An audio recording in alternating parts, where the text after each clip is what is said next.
kid, I remember sitting in my kindergarten class during our arts and crafts time, and our teachers came around with these sheets of paper, and on them were these super thick outlined shapes. Maybe you remember that from your childhood, but there were these crazy bold outlines, and we were supposed to cut these shapes out from paper to learn how to use our scissors.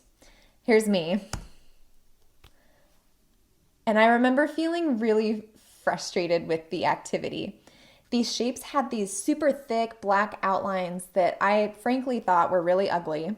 And I understood that they were supposed to be a guide, but logically I thought, okay, if they're only supposed to be a guide, then they technically don't belong, like they're not part of the design at all. And so I had this idea to cut all of the outlines off completely. I didn't want them there. I didn't think they belonged. I could tell from a young age that I was definitely creative and artistic, but at the same time, very pragmatic and logical. And the bummer is that I didn't have the skills at the time to masterfully execute my plan. So they gave this sweet little face a C plus in scissor skills for kindergarten. And what I think about as I think back to that time of my life is that I feel the same a lot of the time, because being a business-minded creative really is very similar. There's this constant battle happening in my mind between my creativity and my ambition. And one is driving me to create art, and the other one is driving me to grow a business. And then, of course, there's the practice it takes to get the skill sets needed to even execute in the first place. I've been a type designer for over 4 years now, and in that time I've created over 100 fonts for sale. Some of them are good, some of them are really, really bad, and some maybe you've seen out in the wild, like some of these: Palmer Lake, Tokyo, Modena, Sydney. And I've had people around the world use my fonts for their very first logo design or creating a logo for their small business, and then to the other extreme of having massive corporations like Bath and Body Works, Facebook, Jamba Juice use my work. And it was kind of trial by fire. I've had to learn a lot through experience, as I'm truthfully just now getting the education I need to learn how to do this the right way. So 4 years ago, designing type really started as this creative expression, and it rapidly developed into a business that I was excited to grow and develop. So when I look back in the few years I've been doing this, I have mostly designed type with two goals in mind, like operating from one of these or the other. To create something uniquely my style, so operating from this place of artistry, or to create something that sells, this place of ambition. And it's that duality fighting back and forth again from the time I was a little kid to now. The problem is that creating fonts for the artistry, at least in my experience, didn't always mean that I would create a product that designers wanted or needed. And on the other side, creating fonts for the purpose of selling usually meant, as I'm sure has been the case for some of us at least once, it usually meant I would kind of piggyback on the trends that were happening or what was working for other type designers. And this doesn't work, by the way. If we think about these two goals as kind of a formula, it was generally really unpredictable and didn't always work. I would design fonts for creative expression, and some would sell and some wouldn't. And then I would design fonts with the intention of like doing heavy research and knowing, okay, these things are trending. People obviously want something like this. I'm going to make that. And some would sell and some wouldn't. And I couldn't really pinpoint why the fonts that did well were doing well. It seemed very random. So what I did was I went back through my catalog and looked at all my conversion rates and data and all of that to try and figure out why these specifically were selling really well. And what I realized is that there is a third element that was missing, and it was staring me right in the face, and I couldn't see it until I looked at the data. And it's this: to create something that solves a problem. And what's beautiful about this mode of creating is it's actually, in a sense, coming from this place of generosity. You are creating a product for the benefit of other people, not just for the benefit of your own creativity or your own pocket. So when I looked back, Tokyo was a big one, Modena, Sydney, all these fonts ended up solving problems for designers, and I didn't even realize it. Like Tokyo helped designers create an offset outline display type by simply changing the font that sits on top. So you can write your text in the solid version, duplicate it, and then switch it to the offset outline font, and it'll just like, boop, move it up. And this made designers' process a lot easier, especially for people who didn't have the experience to know how to maybe move something around or create a stroke. Modena was another one that did really well. I was looking for a bold, strong, powerful, feminine font combination, especially with the script and like a wide set sans. And I couldn't find anything. Like a lot of the scripts were very cute and swirly, which is fine. And then all the other signature ones were a little bit too straight up and down and not as like handwritten as I would do it. And so I decided to make my own version and solved the problem that I needed solving. And it ended up being a problem that a lot of other people ran into as well. Same for Sydney. Sydney was one of, if not the very first font duos that included two totally different fonts, like combining a script and a sans, rather than like two similar versions of the same script. And this answered the question that would flood my inbox all the time. What font should I pair with this? So after that, duos that included two totally different fonts became a lot more popular. So really, the key takeaway that I want you to get from all of this is that these products worked because I was thinking about type design in terms of what problems I could solve rather than what trends I could set. So that's our key takeaway from this whole thing. We need to be thinking about type design in terms of what problems we can solve rather than what trends we can set.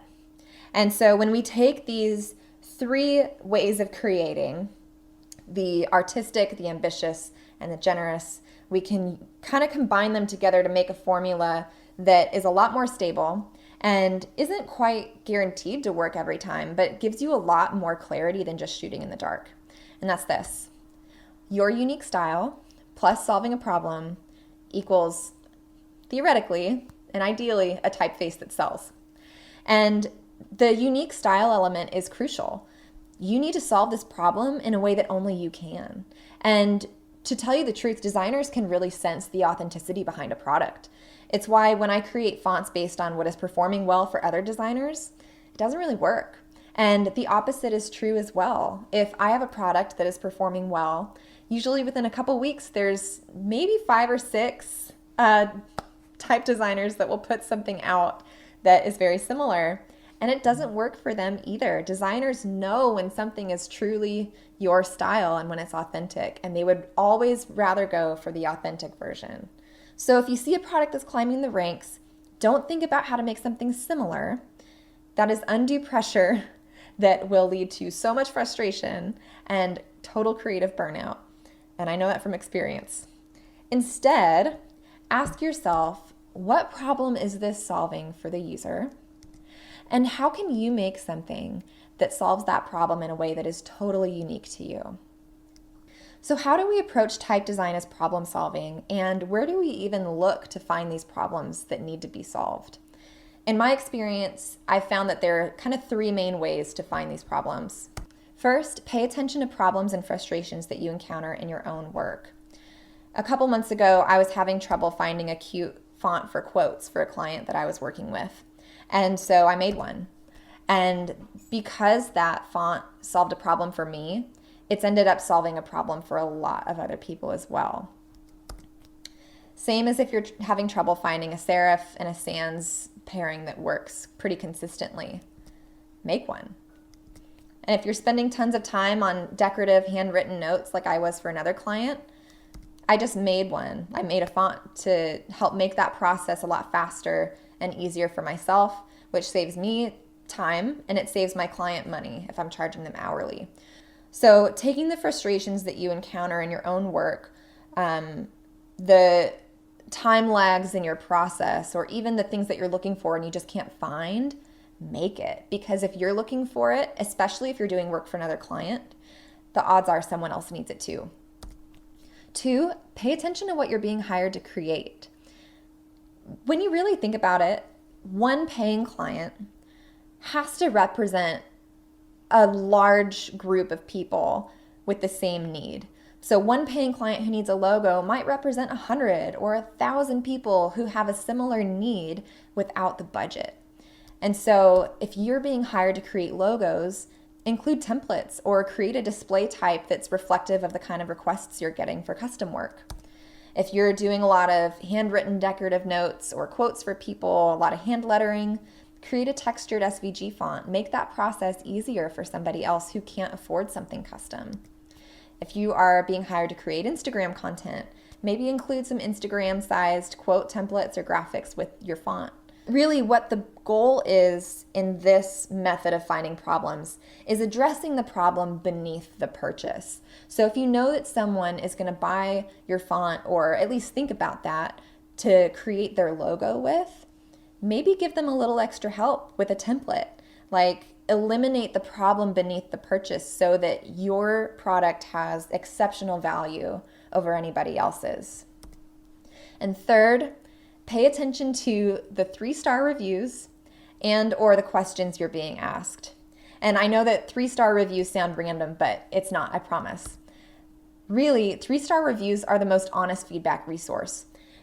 You avoid people who are angry with the 1-star review, and you avoid people who are elated with a 5-star review. Most of the time, I've found that a 3-star review is generally people who say, this font is great, but, and that gives you massive insight into what problems they might be encountering, whether it's your font or someone else's, and ways that you can go in and solve those problems with either a new product or by revising one that might be your own. Questions you might get asked, like I get this in my inbox all the time. What font should I pair this with? It's how Sydney came to be. Or even, will you ever develop lowercase for this? Because I was doing a lot of just all uppercase display, like minimum functionality typefaces to start. And this is telling me, okay, people not only like the look and the style that I'm creating, but they also need the functionality that a lowercase brings, or multiple weights. Like they want something to be functional too. And I wouldn't have known that was so important if I hadn't been getting that question repeatedly. So the main point here that I want to drive home, and it's what this all is about, let's create typefaces that solve problems. And the way we do that, to recap, is we pay attention to the problems and frustrations we encounter in our own work. We pay attention to what we're being asked to create and hired to create. And we pay attention to the middle of the line 3-star reviews. And if we can't find those, the questions that we're being asked regularly. And my hope from today is to empower you and encourage you to think about type design in terms of what problems you can solve rather than what trends you can set. Thank you guys so much for being here. And if you want to continue to follow along with any of the other stuff I'm teaching or putting out, you can follow me on Instagram at jenwagner.co, or you can sign up for my email list at jenwagner.co. Thank you guys.